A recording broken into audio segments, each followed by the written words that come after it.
My name is John Williams. I'm an editor at the New York Times, and I'd like to let you know that books by the authors in this program can be purchased from Greenlight Bookstore outside of this room. And immediately following this program, the authors will be signing their books at signing table A. So I'll introduce my guests in the order they are from me. Kaylie Jones has published 7 books, including a memoir, Lies My Mother Never Told Me, and her most recent novel is The Anger Meridian. Her novel, A Soldier's Daughter Never Cries, was adapted as a Merchant Ivory film in 1998. Jones has been teaching for more than 25 years and is a faculty member in the Stony Brook Southampton MFA in Creative Writing and Literature program and in Wilkes University's MFA in Creative Writing program. She is the author of Speak Now and the editor of Long Island Noir. Her newest endeavor is her imprint with Akashic Books, Kaylie Jones Books. Dennis Lehane has published 11 novels, 3 of which, Mystic River, Gone Baby Gone, and Shutter Island, have been made into award-winning films. His work has been translated into 22 languages. He's been a staff writer on HBO's The Wire and Boardwalk Empire, and he adapted his short story Animal Rescue into a feature film called The Drop. His most recent book, which we'll be discussing a bit today, is World Gone By. Terry McMillan discovered her love of literature while shelving books at the local library. In 1987, she published her debut novel, Mama, which had won the Doubleday New Fiction Contest. During her tenure as a professor at the University of Arizona in Tucson, she wrote her 3rd novel, Waiting to Exhale, which became a major motion picture. She recently wrote Who Asked You, which we'll be discussing today, and her next novel, I Almost Forgot About You, will be published in spring next year. Please welcome them.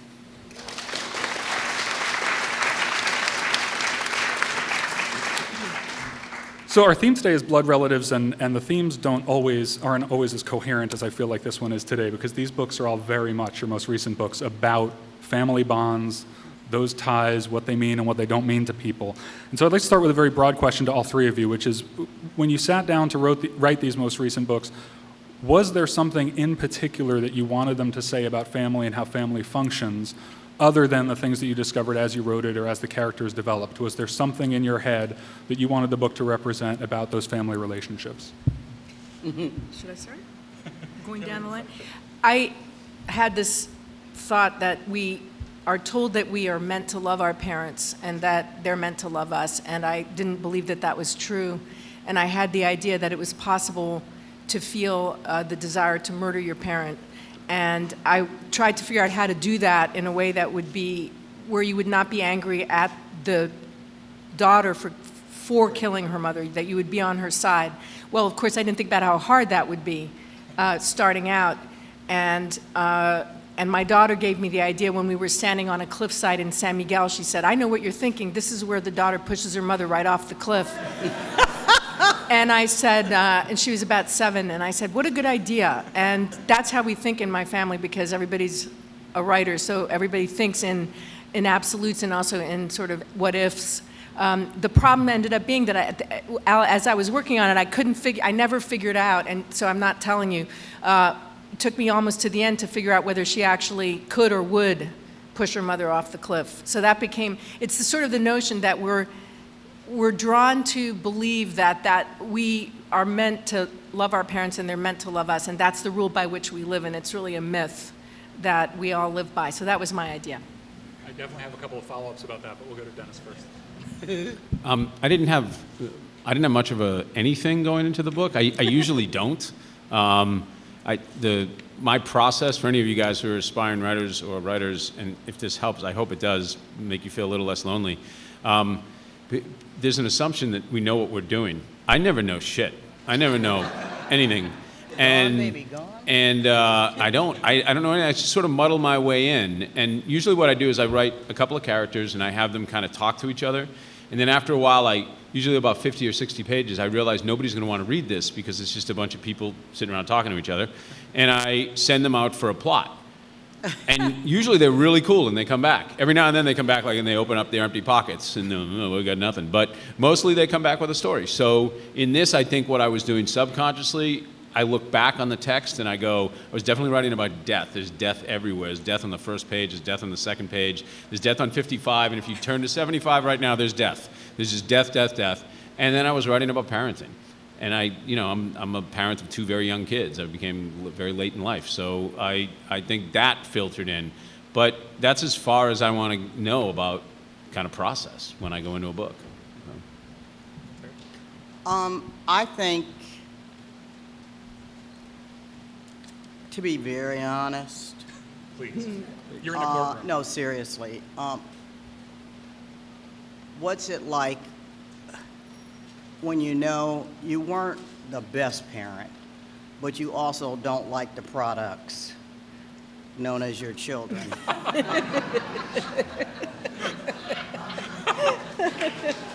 They actually are a disappointment, and you have to deal with that. They're not in the audience, are they? No, but I mean, you can love someone and not like them, and it's worse when they're your children. Not the same as pushing your parents off the cliff, but sometimes you wish you could lock their asses in a basement for a while And you wanted to till the examine light that. comes in, something like that. Tell us- I'm not going to swear, I take that back. Lock them in the basement. Right. Tell us briefly about the children in the book and why they're disappointed. Well, my last book, it was called Who Asked You? You know, this woman, it's Los Angeles, and, you know, her daughter had promise, you know, and she was no dummy, but she was stupid. And she ends up getting a little involved with drugs and the wrong guy. And she has kids and she can't take care of them, and they live in the projects, and she was going to dental hygiene school or something. And the other one, a black guy who wishes he was white, and he's not good at either one. But he really, and of course he found Jesus. He thinks he found Jesus, it was somebody else. And he just doesn't know who he is, but he thinks he knows who everybody else is. And then the other one ends up in prison for doing something stupid. And the mother is ready to retire, and her adult children still act like children. And it gets on her nerves. But she has to deal with She doesn't have to deal with them so much as she does the grandchildren, who she has the option of letting go into foster care or care for them herself. And Dennis, in your book, the idea of fathers and sons is very prominent. Joe Coughlin, the main character, obviously, and his family legacy, and then his relationship with his own son, and then a sort of surrogate relationship. It's more of a brother relationship between him and his old friend Dino. Yep. Can you talk a little bit about the way that men are sort of bonded together in friendship or family, and the way that influences their actions? And these are guys who have appeared in different ways in 3 of your books. Yeah. And talk a little bit about how their obligations to each other fuel the way that you send them into these plots that they come back with in their pockets. Well, one of the themes I noticed sort of bubbling up in my work over the years is there seems to be this question of what is family? Is it what you're born into, or is it what you choose? And I realized, you know, I have this really deep branch. I have this, it's almost a point of pride. My friendships, I have a bench of friends that is so deep and goes across the country, and is very much, I went out and sort of built this family around myself. So I'm always questioning that. So if I'm not close to if I'm closer to this friend than I am to this brother, or I'm closer to, you know, this teacher than I am to my father, what does that mean? What does that say? And so that becomes a constant theme in my books, and it becomes something that's said to Joe when he's a little boy in The Given Day. Is his brother says, there's the family you're born into and there's the family you made. Mm-hmm. And one is not necessarily more important than the other one. And that's very much a theme of World Gone By. The question is the family he made at this point in the book, Live by Night, which is the second book, which is the rise of a gangster, it's a Bildungsroman roman, it's that idea of when you're a young man, you think you're an outlaw, and then the last thing you're going to do is become part of the corporation. But by the end of the book, he is the corporation. That's the gangster story. At the end, you go work for U.S. Steel. And this is him working with U.S. Steel now for 10 years and still lying to himself and thinking he's an independent young man about town. And so all these relationships are, like any relationship, are never one thing. But he wants to believe that they are. Joe wants to believe that life is very simple and that he's very simple. And he's anything but. And one of the big criticisms of Live by Night was that he doesn't seem to know how bad he is. And I said, who knows how bad they are? Who exactly knows how bad they are? With the exception of maybe Stalin, I don't think, and possibly Whitey Bulger, I don't think too many people get up and go, I'm going to do evil today. I think they wake up and they go, I'm going to do the best that I can for myself and my family, and I hope I don't have to kill anybody. That's how I wake up every day. Well, let me put it. This is my idea of morality. I think most people have this fascinating concept of morality that I think is complete bullshit. People believe that there's an empirical morality in this world, and I don't at all. I think that there is maybe for certain crimes that are so heinous, we all go, yeah, we'd never do that. But the vast majority of people, morality is whether you think you'll get caught or not. It is. And here's what I'll put it. How many times have you been in an elevator, bumped into somebody, and had that person turn to you and go, fuck you? Has that ever happened to anybody in this room? No. How many times does it happen when you cut somebody off on the highway? All the time. If you don't think you'll get caught, you'll go, fuck you, you know? But if you think you're going to get caught, if you think there's society standing around going, don't do that, then you don't do it. The true nature of ourselves is on the internet and the highway. Same thing. It's getting dark in here. I'm glad this panel is in the courtroom, not the church. We're looking out for lightning bolts. Kaylie, your book is very much about 3 generations of women in a family. There's mother and her daughter, and then the daughter's daughter, who's a young, very precocious character named Tenny. And so I have to go back to your first answer. So I want to start by asking you about the conversations you had with your 7-year-old daughter while you were thinking about the book, and how you were explaining the different ways that parents and children can feel about each other, and whether you were worried about how she might feel about you one day. And then tell us a little bit about why and how the character of Marin gets involved with being in a situation where she might feel murderous toward her mother. Well, I had to get her to her mother's dead broke, all the credit cards have been canceled. Her husband got killed, death by blowjob. He was in a car and he got in an accident with another woman. And the police show up in the middle of the night, to tell her this. And she realizes that, something's wrong. And she's in a strange city. She's in Dallas, Texas. And she just takes the kid and packs up and runs. So right off the bat, there's something wrong with this picture. There's something more than just death by blowjob. Something else happened there. So she runs to San Miguel de Allende, where her mother lives, but she arrives basically cornered with no money, nowhere to go, and a child and the FBI on her tail because the husband was involved in some shady activity. So I was trying to figure out how bad would it have to be before I wanted to kill my mother. Not that bad when it comes down to it.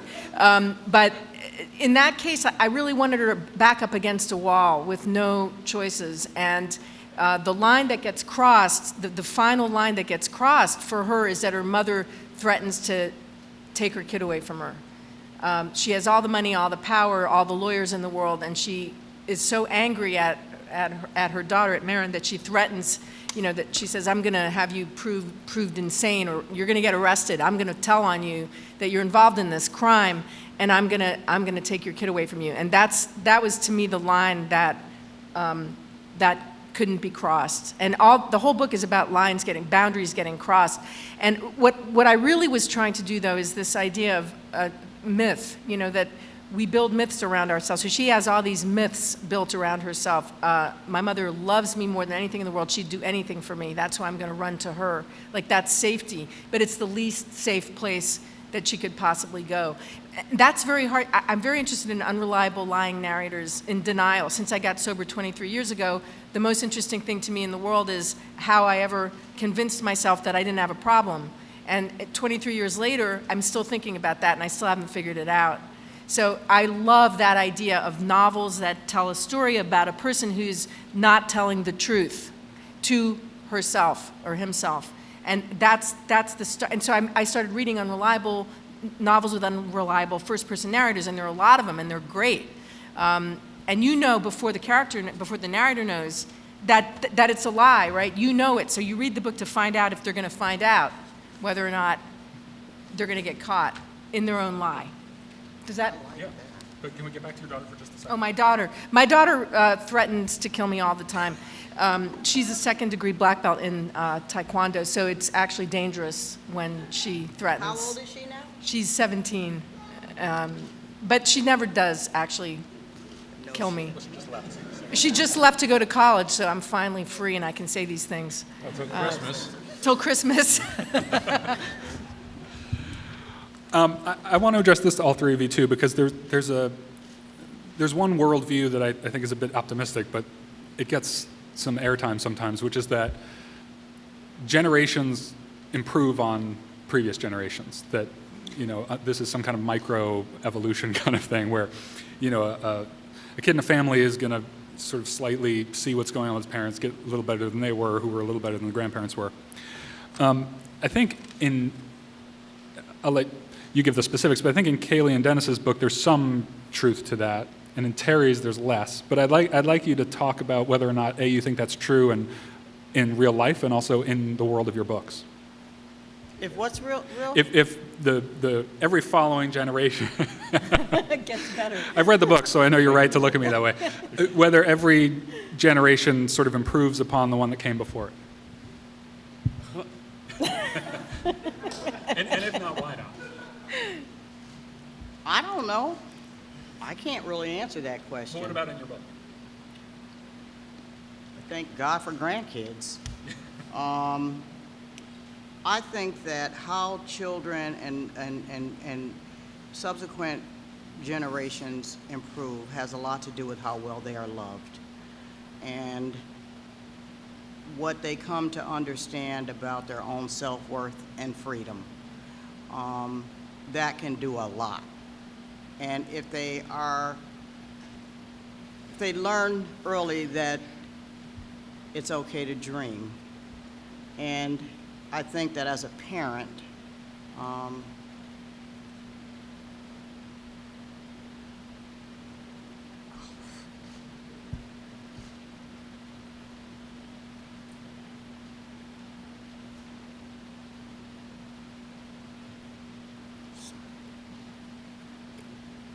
it helps when you pass that on to your children. And do you think that Betty Jean, because Betty Jean is the character who in your novel takes in her two grandchildren when her daughter can't care for them anymore. She thinks it's going to be temporary, but that's kind of the kicker of the plot, is that they're going to stick around for a while. Does she see, she sees herself sort of just naturally fulfilling that void or bridging that gap?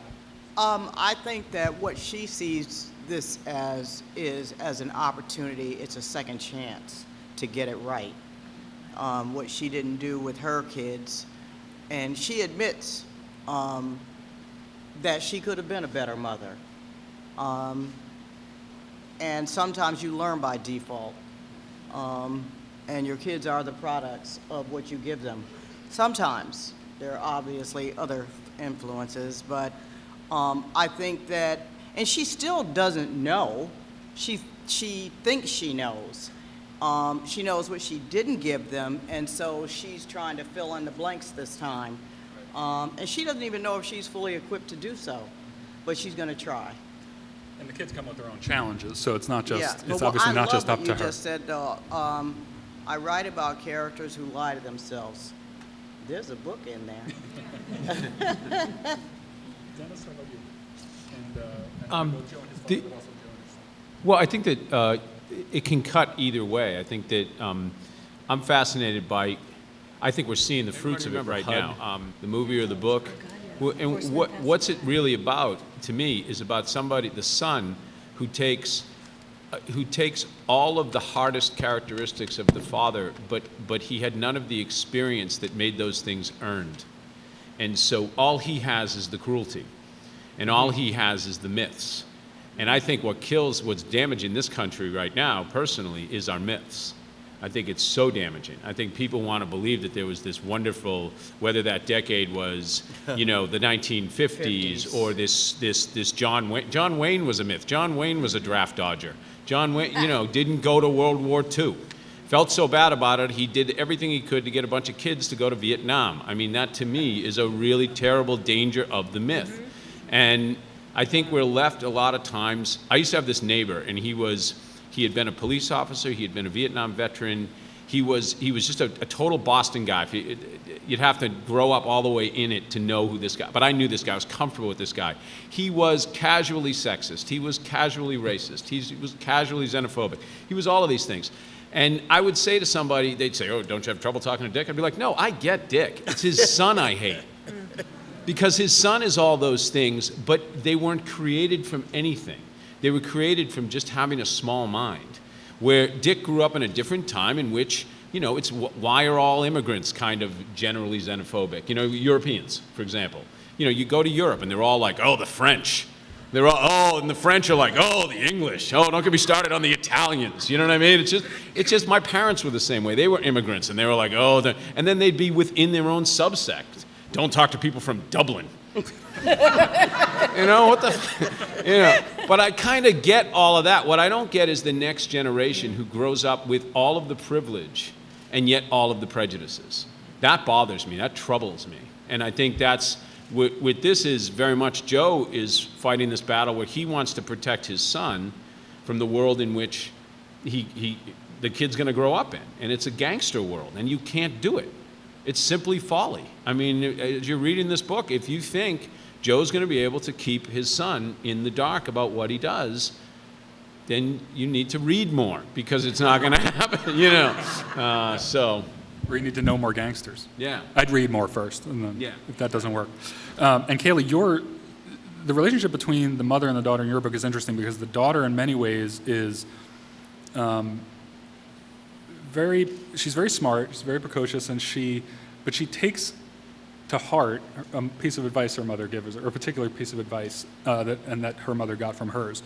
So what's that advice, and then how do you see the daughter playing a role in your book? Is she someone who we have to worry about going forward, or is she just someone who's looking to protect her mother? A lot of people have been asking me about doing a sequel to this book because they're worried about what's going to happen to the daughter next, but the little daughter who's 9 in the book. The advice that the grandmother gives her daughter is, it's perfectly fine to lie, and you should always lie. The most important thing is to make sure that the lie is as close as possible to the truth so that you don't forget.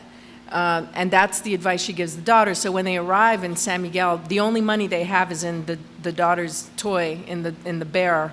They put it in the, which my parents used to do that, put all the money and jewels in my dolls when we were crossing borders. It's in the battery compartment of the bear, and she says to the daughter, make sure you lie about this. You can't tell anybody that that's where the money is. So it's almost like a forced lie, but meanwhile she tries to teach her daughter a kind of moral, give her a moral compass that is not the same as the one. She tries not to be brutal. The problem is her mother is a narcissist. She has a very serious alcohol problem and a narcissistic disorder, and she tries, the grandmother does, and the daughter tries to be the opposite with her daughter and not brutalize her emotionally, which is hard when you're raised with a narcissist, because you don't really know how else to talk to people, I think. And that's not it's a character, I don't know what it is, it's a personality disorder, I guess. So she tries to counteract that. I wanted to say about what you were both saying, which is very interesting and very moving to me. I'm a teacher, and many of my younger students now, who are in their early 20s or mid-20s, had the idea that they would, go to college, they would do the 4-year thing, they would get they would take out loans, they would graduate, and they would have jobs waiting for them and a whole life out there that's going to be, the dream, the American dream. And none of them have been able to get jobs or find jobs that are suited for their knowledge, which is quite extensive. And they're back living, in their parents' basements or their parents' couches, and I think that is a result of the myth that you were just talking about, and the idea that we're all still pretending there was a swing in the late 60s and early 70s towards, revolution and trying to change things and get things better. And then what do we get? We got Reagan, and we got swung back the other way. Everything's fine, everybody. There's no gas shortage. We'll just pretend it's the 50s again. And we're still living based on that notion. And so all these kids are graduating from college with $200,000, loans and debts and no jobs. And so that's the situation, and we're all still living that myth. My kid says to me, my kid who's just gone off to college says, I can't believe how entitled my generation is. Not me, but everybody else, And I need you to buy me a car, because it's going to be very hard for me to be in Texas by myself. I need a car. And she doesn't think in any way that's an absurdity, that she needs to have a car because she's obviously in Texas and everybody else is going to have a car, so she should have one too. And so we're living in a very strange time. My dad was a veteran of World War II and a survivor of the Great Depression. And when you needed a new pair of shoes, you had to convince him why you needed a new pair of shoes, And he believed kids should raise themselves. Like, what do you need to be coddled for? So I swung it totally the other way. I overcompensated, I think, a little bit. I'm going to dip my foot into the world of reality and influences on these books. And I'm going to start with you, Terry. I know that you have, I think, 4 siblings. You're one of 5. Is that right? 4. Yeah. I like them. I like my siblings too. Well, one of them. We won't ask which one. So how did your relationships with them influence? There's obviously in the book there are a few people of similar generations who interact with each other, and the title itself is sort of a funny play on whether you want it or not, the advice you get from family members. Just wondering, where do you fit in that sibling relationship, and did it influence at all the sibling relationships in the novel? No, I'm the oldest, and so I have 3 sisters and a brother. One brother doesn't even understand what advice means. My brother, I love him to death though, but I think that my family, my siblings, my sisters, are basically afraid of me. So they wouldn't dare dream of giving me any advice. I'm serious, because I wouldn't take it anyway. But I know, I've listened to, and I'm good at giving advice, and they never listen to me. So Do you ever get frustrated and think you should stop? Well, if they're not going to listen? I mean, I don't say this about my family. I'm not, because the story is not about my family. Right. I mean, for real.